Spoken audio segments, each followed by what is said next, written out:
রেকর্ডম্যান হতে চলেছেন লিটন দাস। সবচেয়ে বেশি 50-র পর এবার বাংলাদেশের হয়ে সবচেয়ে বেশি 6 অধিনায়কের, আর সবচেয়ে বেশি রানের রেকর্ডটাও নিজের করে নেয়ার অপেক্ষায় তিনি।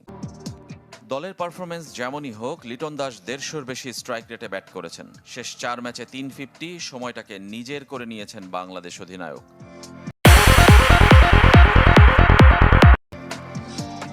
ফর্মের সাথে রেকর্ডও তার পিছু ছুটছে। বাংলাদেশের সবচেয়ে বেশি 50-র পর এবার সবচেয়ে বেশি 6 লিটনের দখলে। হংকংয়ের বিপক্ষে 39 বলে 59 রানের ইনিংসে একটা 6, আর সেটাই তাকে নিয়ে গেছে বাংলাদেশ চূড়ায়। পেছনে ফেলেছেন মাহমুদুল্লাহকে। এতদিন 77-6 ছিলেন সমানে সমান, তবে ম্যাচ সংখ্যায় অনেক এগিয়ে। পরের অবস্থানগুলোতে সৌম্য, সাকিব, তামিম।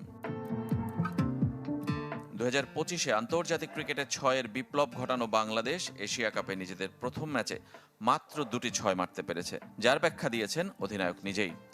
এই পিচে বিগ শট নেওয়া সহজ ছিল না এবং মাঠটাও অনেক বড়, তাই আমরা 1 আর 2 রান নিয়ে খেলার চেষ্টা করেছি। টি-20তে রান সংগ্রাহকের তালিকায়ও মাহমুদুল্লাহকে এদিন টপকে গেছেন লিটন, তবে তার অবস্থান এখনও 2 নম্বরে। শীর্ষে থাকা সাকিবের চেয়ে 55 রান কম। সুযোগ আছে এই এশিয়া কাপেই 1 নম্বর হওয়ার। এশিয়া কাপে স্মার্ট ক্রিকেট খেলার ঘোষণা দেয়া লিটন দাস নিজেকে প্রমাণ করে চলেছেন স্মার্ট ক্রিকেটার হিসেবে। বাংলাদেশের এশিয়া কাপ মিশন প্রতিপক্ষ হংকং। মহাদেশীয় টুর্নামেন্টে যাদের বিপক্ষে প্রথম জয় পেয়েছিল টিম টাইগার্স, আবুধাবির শেখ জায়েদ স্টেডিয়ামে বাংলাদেশ তোলে 2 উইকেটে 51 রান। এরপরই হাল ধরেন অধিনায়ক লিটন দাস ও তাওহিদ হৃদয়।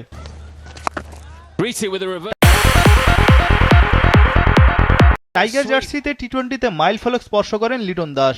এই ফরম্যাটে সর্বাধিক রান তোলায় দ্বিতীয় স্থানে উঠলেন লিটন, তার সামনে কেবল সাকিব আল হাসান। 10 ওভারে বাংলাদেশ তোলে 2 উইকেটে 74 রান। বাকি 10 ওভারে দরকার আরও 70 রান। হৃদয়কে নিয়ে বেশ আস্থার সঙ্গে ব্যাটিং করেন লিটন দাস। 13 ওভারে দলীয় স্কোর 17 রানে পৌঁছে টাইগারদের। ম্যাচে চালকের আসনে বাংলাদেশ দল। 15 ওভারের সংগ্রহ 2 উইকেটে 122 রান। 33 বলে 50 হাঁকান লিটন দাস। ক্যারিয়ারে এটি টাইগার অধিনায়কের 15তম 50। শেষ পর্যন্ত 39 বলে 59 রানে থামেন লিটন দাস।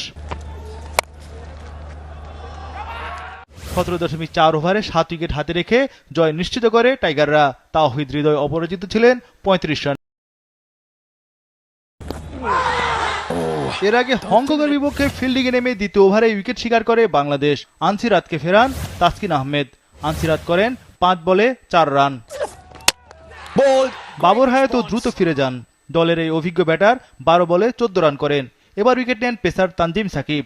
6 ওভারে হংকংয়ের সংগ্রহ 2 উইকেটে 34 রান।